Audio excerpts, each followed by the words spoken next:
que nos habla de la realidad y no de esa ficción que muchas veces nos metemos en la cabeza para tratar de pensar que es que el problema son los otros y no somos nosotros. Andrés Camaño. Bueno, Juan Pablo, para justamente de una vez saludar a nuestro invitado el día de hoy, pues comenzamos sabiendo y pues como usted bien comentaba, conociendo un poco de esta historia de Steven Cortés, un profesor que lleva ya 12 años pues dando clases en colegios públicos en el país. En este momento está en Cali y pues justamente para saludarlo, profesor Steven, gracias por estar aquí en Sigue la W y nos gustaría que comenzara a contarnos esa historia que usted ya expuso al mundo pues por medio de su cuenta de X. Cuéntenos sobre Medina, que muy, Juan Pablo, muy, pues él lo cambió pues el nombre justamente para no revictimizar y demás, pero queremos conocer a viva voz de usted, profesor Steven, la historia de Medina. Buenas tardes. Buenas tardes, ¿me escuchan allí perfecto? Sí, lo escuchamos, profesor, adelante. Ok, bueno, primero para aclarar, yo no soy profe de una institución pública, yo soy profe de un colegio, de una institución privada. Pues obviamente eso significa que voy rotando en distintas instituciones privadas aquí en la ciudad de Cali, muy particularmente en el distrito de Agua Blanca. Pues la historia de Medina, como usted bien sabe, pues decidí cambiarle por supuesto el apellido con el propósito de proteger pues a esa familia. Pues no es más que la historia de muchos jóvenes que nosotros tenemos en el distrito, donde pues la carencia de muchos espacios, donde la carencia de la familia también se ve reflejada pues evidentemente en los resultados y en los desenlaces que a veces parecen predeterminados desde el principio. Pues la ausencia de la mamá de Medina repetitiva hacía que Medina pudiera estar en la calle el tiempo que fuera necesario, y la ausencia de la madre principalmente se debía pues a que ella tenía que pasar 12 horas trabajando en una institución relacionada con la educación, no estoy muy seguro exactamente cuál, pero pues pasar 12 horas en el trabajo, más hora y media del trancón de ida, más hora y media del trancón de regreso, eso sumaba pues más o menos 15 horas donde ella no estaba y donde su hijo crecía solo, y obviamente pues eso implica que los niños y las niñas en el distrito tienen la posibilidad de estar un gran tiempo, una gran cantidad de tiempo libre, y que pues eso finalmente repercute en las posibilidades que va a tener en el futuro, también en los aprendizajes que pueden adquirir en la calle, ¿no? Y finalmente, a eso de la edad de 15, 16 años, pues él termina con el consumo de drogas y demás, y finalmente termina asesinado pues por una situación ahí extraña, como entre pandillas y microtráfico y una cantidad de cosas relacionadas con este mundo de la droga que nosotros bien hemos visto repetirse una y otra vez. Profesor, ustedes como evidencian, o usted como profesor como evidencia, la situación que se está presentando en el hogar de Medina.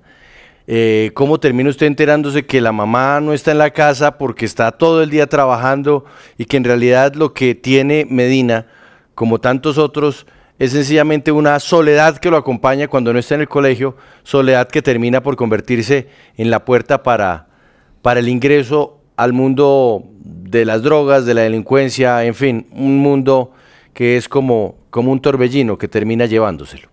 Pues eso se evidencia particularmente con estas situaciones de cambio de comportamientos en la clase. O sea, un estudiante que uno ve que es un estudiante activo, participativo, de pronto ya llega sin tareas, de pronto deja de faltar, empieza a faltar a las clases, de pronto llega tarde, desarreglado, en fin, hay una serie de cosas, de comportamientos que uno empieza a ver pues en las aulas de clase.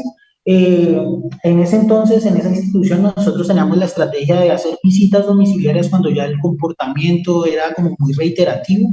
Entonces, mi jefe de ese entonces inició el proceso pues con las visitas domiciliarias pues de campo, ir hasta su casa, mirar en qué condiciones vivía el estudiante y con quién se encontraba.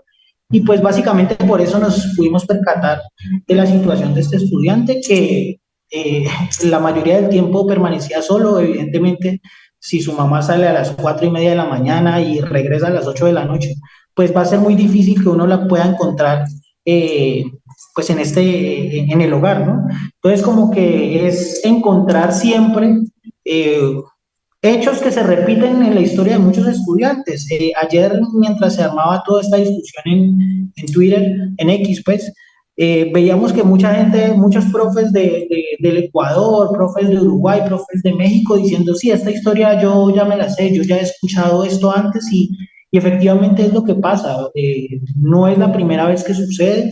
Digamos que en el distrito particularmente nosotros podemos encontrarnos una gran cantidad de vulnerabilidades, de situaciones que no han sido resueltas, de personas que vienen huyendo del conflicto armado del Pacífico, de Chocó, de tantos lugares del mundo donde el Estado no ha dado respuesta y les ha tocado básicamente correr al primer lugar donde pudieron resguardarse, que ha sido el distrito. Profesor, otro de los puntos, profesor, que usted tocaba dentro de ese trino de ex, era justamente que usted decía, entonces cuando a mí me dicen que acá solo vivimos lacras y gente que se emborracha y quieren todo regalado, pues le da rabia, un poco más exaltada pues la expresión. Sin embargo, pues usted a quién está haciendo referencia, quiénes señala usted allí en ese trino, en esa parte del trino, cuando usted dice que vienen personas y dicen eso, ¿a quién se está refiriendo y qué es lo que dicen específicamente?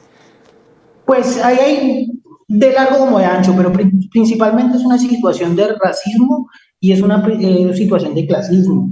En Cali se ve muy marcado, uno constantemente está escuchando muchos comentarios en redes sociales, también en la gente en la calle lo dice, sobre la situación particular del distrito. Hay gente que efectivamente, por ejemplo, en pandemia tranquilamente salía a decir, no, es que a ellos hay que dejarlos morir porque son unas lacras, son un cáncer. Ayer mismo, en medio de las discusiones que se generaron como en el relato pues mucha gente se atreve a decirlo como que hay que mandar mano dura, hay que permitir que hacer limpiezas, hay que una cantidad de cosas que pues como país tenemos que confrontarnos y reflexionar sobre eso. O sea, uno cómo va a mandar a hacer limpieza social en un lugar donde hay tantas vulnerabilidades y donde el Estado ha fallado de tantas formas. Entonces, también hay que plantearse eso. Y finalmente la cuestión del racismo, ¿no? En el distrito de Agua Blanca, pues los que vivimos somos personas que principalmente venimos del Pacífico colombiano y donde mucha gente ha recibido racismo estructural desde todas partes y que efectivamente lo seguimos recibiendo después de comentarios como que hay que mandar a matar, que hay que prohibir la entrada de la gente del distrito, como si nosotros pues no fuéramos los que también salimos a trabajar y que permitimos que muchos otros pues puedan producir, ¿no? También haciendo referencia como por ejemplo, las mujeres del distrito de Agua Blanca son las que se encargan también de cuidar y de esas cadenas de cuidado alrededor de la ciudad. Las mujeres salen, dejan a sus hijos para ir a cuidar los hijos de otras personas para que las otras personas puedan producir. Profesor. Entonces, sí, profesor, pero mire usted, dentro de toda esta, digamos, esta red de cuidado que debería existir, una situación como esta, la que usted nos relata, y que además es evidenciada por ustedes, los educadores, uno pensaría, el ICBF debería aparecer para ofrecer algún tipo de protección, algún tipo de garantía, o el Estado. ¿Esto pasa o no pasa? Ahí depende, como que uno tiene unas herramientas, unas rutas a las cuales acudir, pero el ICBF se queda corto. Evidentemente los casos no es uno, no son dos, son muchísimos. Muchas son las familias que dejan a sus hijos solos, muchas son las familias que tienen que recurrir al cuidado de otras personas, de una tía, de una abuela que es adulta mayor. Yo creo que hay que pensarse más una política mucho más integral, una política de cuidado donde conversemos de cómo vamos a cuidar a los niños, a las niñas. Cali es una ciudad nocturna, una ciudad que vive de la rumba, pero si usted se fija, los centros de cuidado en Cali son de lunes a viernes de 8 de la mañana a 4 de la tarde. ¿Cómo hace la gente que vive de la rumba? La gente que va y trabaja en los bares, la mesera que tiene un hijo y ¿con quién lo deja?